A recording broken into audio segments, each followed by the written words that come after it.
Okay, Susan. Well, thank you so much for joining me today. I am so looking forward to our chat. Now, Thank you, Laura. I was thrilled to hear from you. Thank you. oh, terrific. Well, Susan, to start off with, can you share a little bit about your background and also tell us how you became the Stepmom Whisperer for Stepmum magazine in the US? Yeah. So I started off my career as a mental health counselor. I worked first actually with people who inpatient substance abusers didn't know what I was doing, right out of graduate school. And then I started focusing on adolescence and family counseling. And that really interested me a great deal, family dynamics. And over the years, I've changed into working in a corporate setting as an executive coach. I worked as a school-based counselor, working again with adolescents and their families. And about 6, 7 years ago, I decided that I really wanted to focus on step parents and step family dynamics. I became a step parent about 27 years ago, and I couldn't find any resources at all. Um, Back then, the magazine wasn't around, and there wasn't much at all. And we weren't talking about it much. We still aren't talking about it enough, but that's another story. So really wanted to focus on helping step families, step parents with their relationship and with the whole new system that they were in. And what I say, Laura, sometimes is I wish I had me when I started 27 years ago, because I really struggled Mm. mightily. Mm. Oh, so many stepmums do. And I think there's just a million different factors that stepmums can be grappling with. And no two situations are typically the same either, are they? So there's Absolutely. so your monthly advice column in Stepmum magazine offers guidance to stepmums facing various challenges, and I've read the last couple of columns, which I found immensely helpful myself. Can you highlight some of the common issues that stepmums are seeking your advice on? I sure can. I mean, Laura, I think the top two are contentious relationships with their stepchildren's mother, Mm-hmm. their partner's ex. That comes up all the time, and I'm kind of on a mission to see if I can help in that arena, because it's something that baffles me about how we women are pitted against each other Mm. in step families. And then the second most common question I get is about indulged stepkids. So, as parents, now I am a biological parent, I'm a step parent, and my daughter has a stepmother as well. So I kind of see it from different angles. And when biological parents indulge their kids, that's, up to them. And it usually goes no farther. It may irritate other people, but it's usually not, because um, there's a different way that we approach first families, right? But when a stepmom comes in and she enters at whatever age, for me, they were teenagers, 12 and up. Um, and, it's a whole different story. We see things differently than biological parents do, first families do. And so very often indulging the kids is something that really irritates stepmoms, whether it's buying expensive material goods or expensive experiences. So that's a question I get a lot, is about the spoiled stepkids and what Mm. to do about it. Interesting. So let's come back to the first one, the ex. What are some Yes. of the typical coping strategies that you might offer up if someone's having trouble wrapping their head around this ex-wife figure being in the picture all of the time? What are some of the things that you would suggest to a stepmom who might be struggling with that? Well, the first thing is we need to evict the third person from our marriage or our partnership, whatever it is. So we often let the person, it's a boundary issue, and we let the third person, enter into our homes, either physically sometimes or emotionally. So we talk about them all the time. We allow emails, texts to come in at odd hours. So setting boundaries with the ex is really important. And this requires, we can't solve our relationship issues by ourselves. So it requires collaborative problem solving. And one of the things simple thing that I suggest to all my clients is limit the conversations that you have about her or him if it's your ex, whatever it is. But it's usually the two women who are at odds. And I often say it's like we're following central casting of women being in a contentious relationship. And we need to break that, and we need to not fall into those roles. So limit the conversations you have about her with once a week. If you need to speak about your partner's ex, that's okay. Pick a time, but do not speak about her or anyone else in your bedroom, at your dining room table. Pick a time and a place. One of my clients said that they were going to pick the garage. That's what they were going to do. The garage was a place they were going to go in once a week and talk about those issues. That helps immensely. It's a small thing, but it helps. Also, the other suggestion is, how often are you going to entertain, meaning look at emails and texts from the ex? Now, when you're co-parenting, there are some situations where you have to engage, of course. Communication is really important, but not every day, and certainly not multiple times a day. So set a limit, and if it takes blocking the person's emails, then so be it. There are also many applications where you can just set it up. So that's My Family Wizard, Our Family Wizard, so that you don't have to have it come into your personal email all the time. And then the other thing for stepmoms is, very often you decide as a stepmom, do you want to be CC'd or BCC'd on all the emails? Or do you not want to know? Very often I hear stepmoms say, I imagine the worst, so I do want to know what those emails are saying. And if it directly impacts you, you need to know what they're saying. And those are issues around money. If there's I need more money, I want more money, let's talk about money. The stepmom needs to be involved in that, because you're in it together. So these are all the kinds of things that I suggest. The other thing is more of an emotional reaction.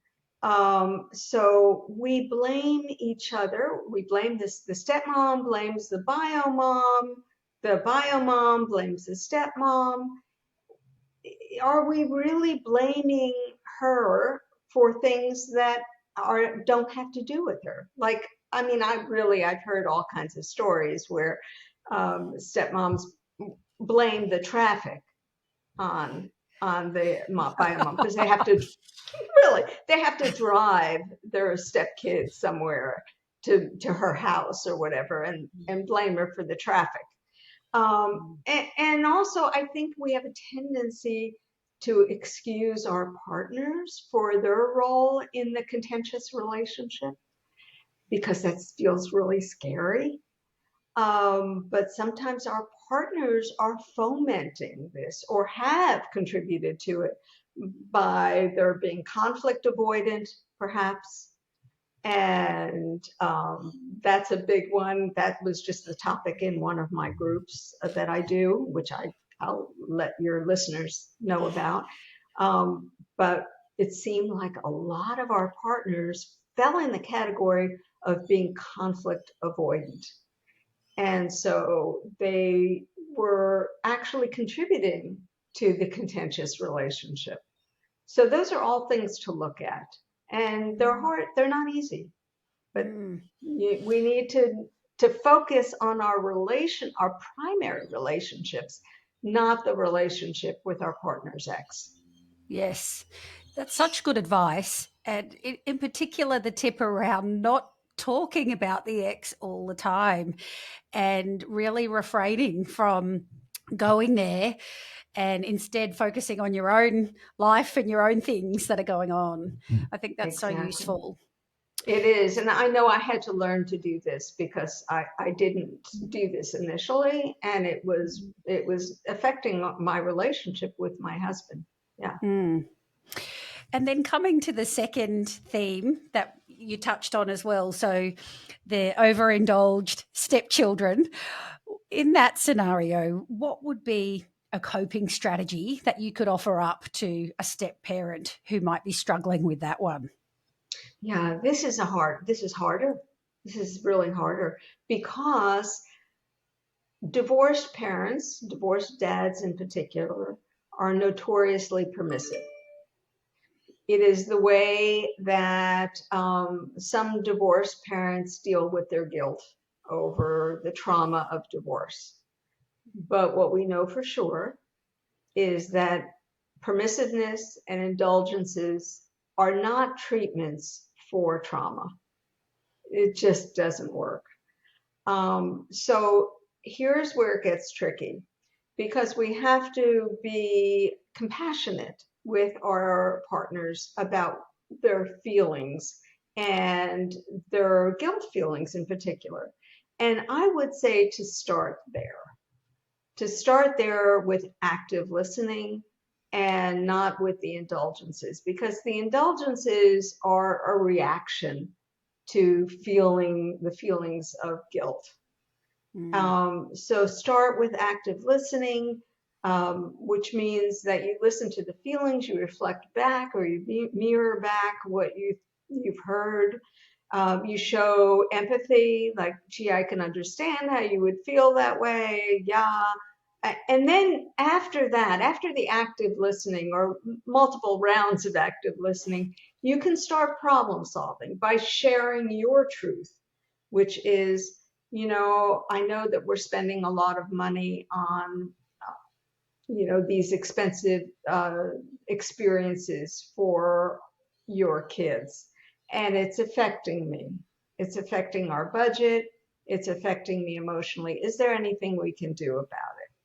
So we tend to react in the moment like, oh my gosh, we're spending X amount on this vacation for them or this experience for them. That's crazy. Do you know what this does to our budget? So you have to find a good time and place to have these conversations.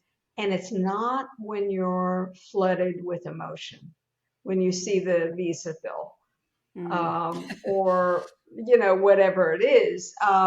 That is not the time. So we have to pull back, and we have to have an active listening, and then followed by problem solving. I often suggest to my clients that they pick a time and day to talk about issues around their stepfamily. Or if it's an emergent situation, they might say, gee, this is really affecting me. When can we talk about it? And is tomorrow at 8:00 a good time for you? But talking about it when you're flooded with emotions usually doesn't end well. Yeah. Yeah, that's right.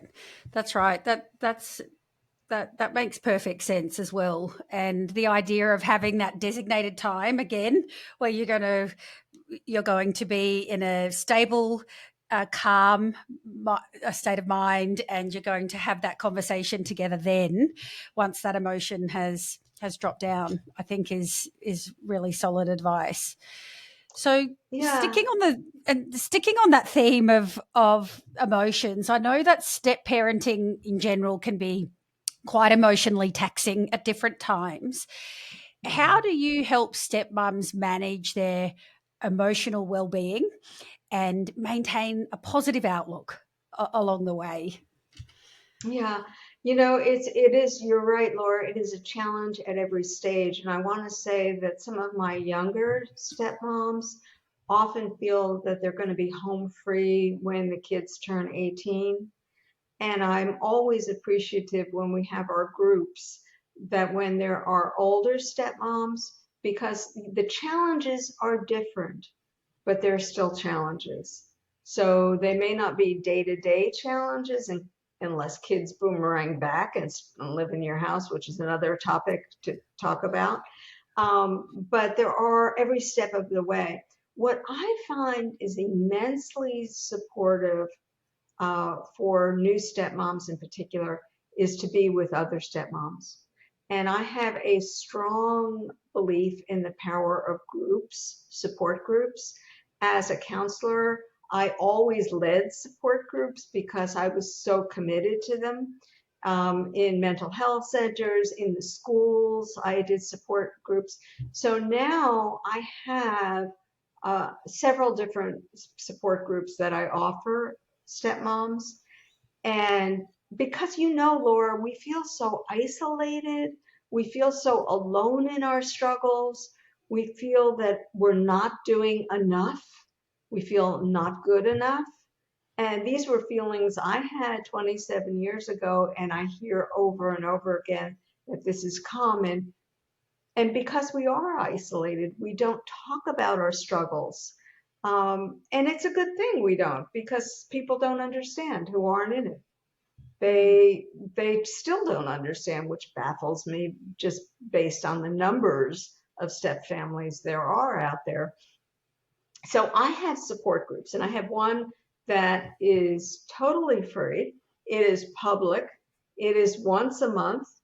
And I don't know how the time would work for your Australian listeners, but it is 9 a.m.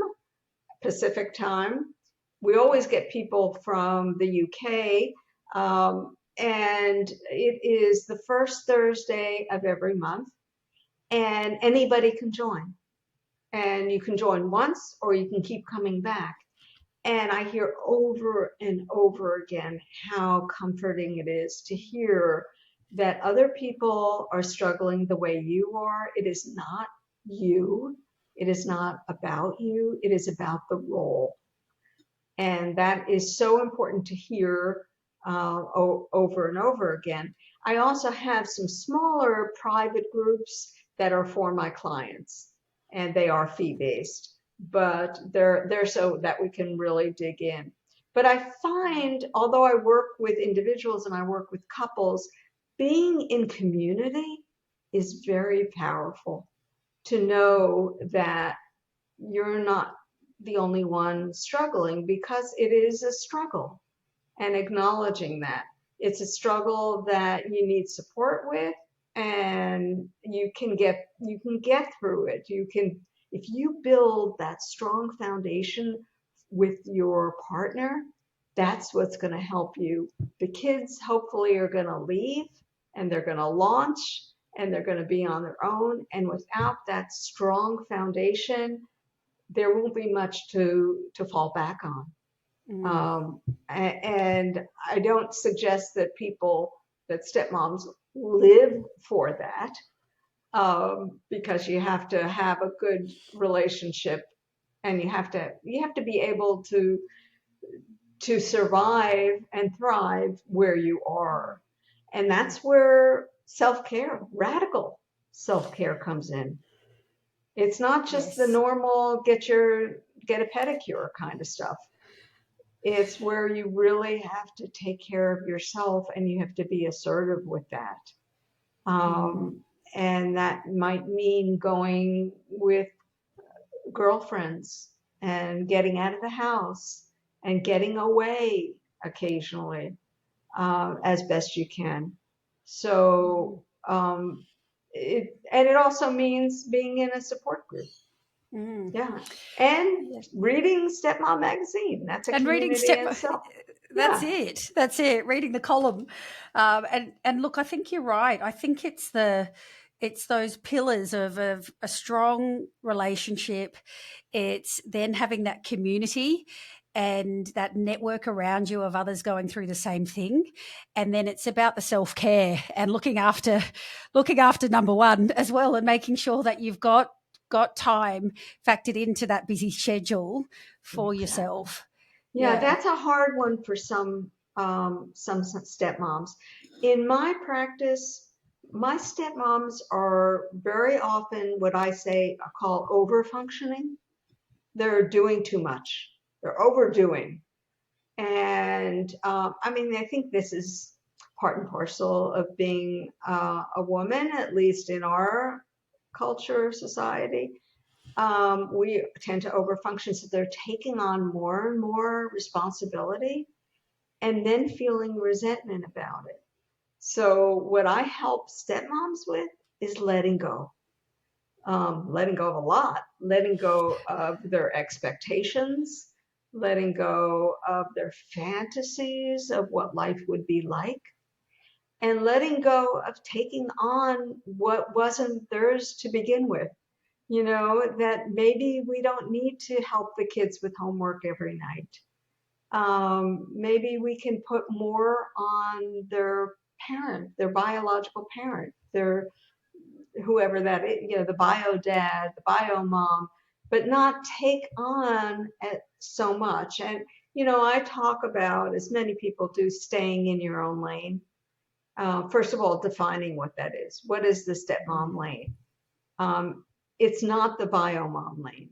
It's when we cross over that we burn out and that we anger maybe our stepkid's mom because Mm. we're doing things that we shouldn't be doing. And that takes a lot of looking at and a lot of introspection too, because I know for myself that I had one biological daughter and I had fantasies of having a bigger family and it didn't work out.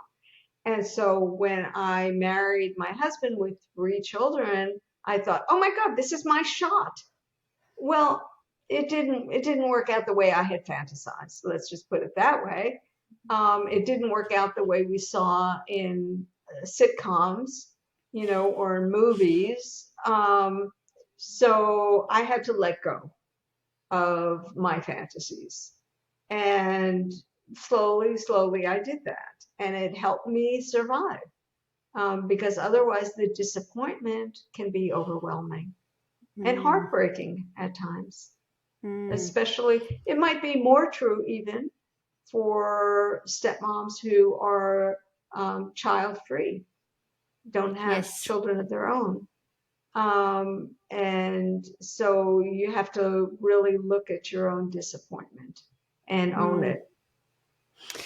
Yeah, that's so interesting. I think the letting go piece is really fascinating, and I'm thinking now about the act of actually doing that and being able to let go of these different feelings.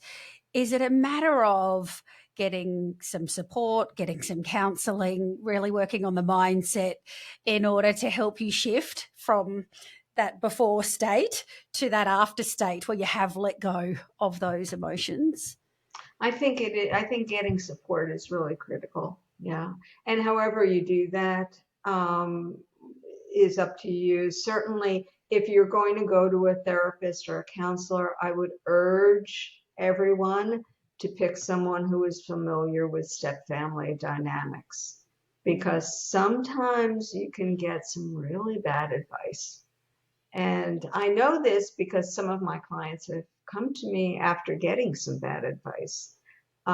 So letting go and disengaging are two things we talk about a lot. And I think when it comes to first families, we don't talk about that. You know, that's not something that anybody advises moms to do, is to disengage so that when stepmoms start pulling back a bit and disengaging, that means picking and choosing when they're going to be fully present. Mm-hmm. It doesn't mean being estranged from your stepkids. There's a fine line there. But picking and choosing when you're going to be authentically present. And I don't think many people who are in first families would advise that or understand that need. So I have certainly had people tell me of diagnoses that they've gotten, which are very unhelpful. So I would say make sure you pick someone who's very familiar with stepfamily dynamics. Yes. Yeah, that makes perfect sense. And I identify with that as well, being a stepmom myself and just knowing the intricacies of stepfamily life. If the person who's helping you doesn't have that firsthand experience or that professional experience, it could be quite difficult to expect that you'd be getting super relevant advice. So I know, just looking at the time here, we're almost at time, Susan, but you've undoubtedly heard countless stepmom stories and questions, in particular through the advice column. Can you share any final, particularly inspiring or interesting questions, perhaps, where your guidance might have made a significant difference potentially in someone's life? I just responded very recently to one that I think many of us have experienced, especially with older step kids. And it's about the silent treatment. So one of the dynamics that we experience as stepmoms very often is we feel like outsiders, even in our own homes. So this is exacerbated when our stepkids, who may be a little older, not little ones, don't want to engage with us at all. They don't look at us. They don't talk to us. They don't call us by name. And it feels terrible. And I think that, we tend to take it very, very personally. And it's not at all about us. It is mostly about family loyalty issues, that if they look at us, if they engage with us, they're somehow being disloyal to their mother.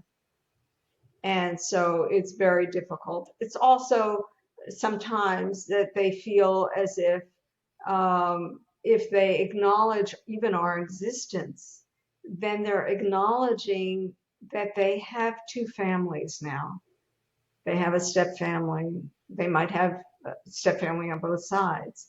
And and their own fantasies, perhaps, about their parents getting back together are, they have to let go of those if they acknowledge that that's not happening. So it's their own issues of hanging on to a fantasy. And family loyalty is fierce. And I think once we see that, we don't get our feelings hurt quite as much. Once we acknowledge that they are trying to cope with their new situation, which is traumatic, we don't take it quite so personally. And I think that is a lesson for all of us to learn, who have been through that, who have experienced the silent treatment. Gosh, I have heard so many different stories about people at weddings, at graduations, and feeling like an outsider. And I think many of us have gotten to the other side with that. Yes. So there's hope. There's hope. Yes. Oh, absolutely. And I think that's such a good reminder about the stepchildren going through their own stuff and their own grief perhaps, and that they ultimately need to learn to let go of those fantasies, as you said, but perhaps they haven't got the emotional maturity yet to be able to do that, or they're just not sure how to go about that. So not taking it personally as a step parent, I think, is such a powerful message there. Yeah, it is. I think, that's not an easy thing to do, but it's a necessary thing to do. Absolutely. Yeah. Well, Susan, where can listeners go to connect with you and to discover your advice column as well, or your further work and resources? Okay, well, thank you. So head on to Stepmom Magazine, and through Instagram or the website, and subscribe to the magazine, because there's just a wealth of information. There are many, all the contributors are stepmoms. So you will get some really good advice there, and they also have a chat room too. My company that I do business under is cambioscoaching.com. It's CAMBIOS coaching, COACHING.com. I am Susan at cambioscoaching.com. I'm also on Instagram.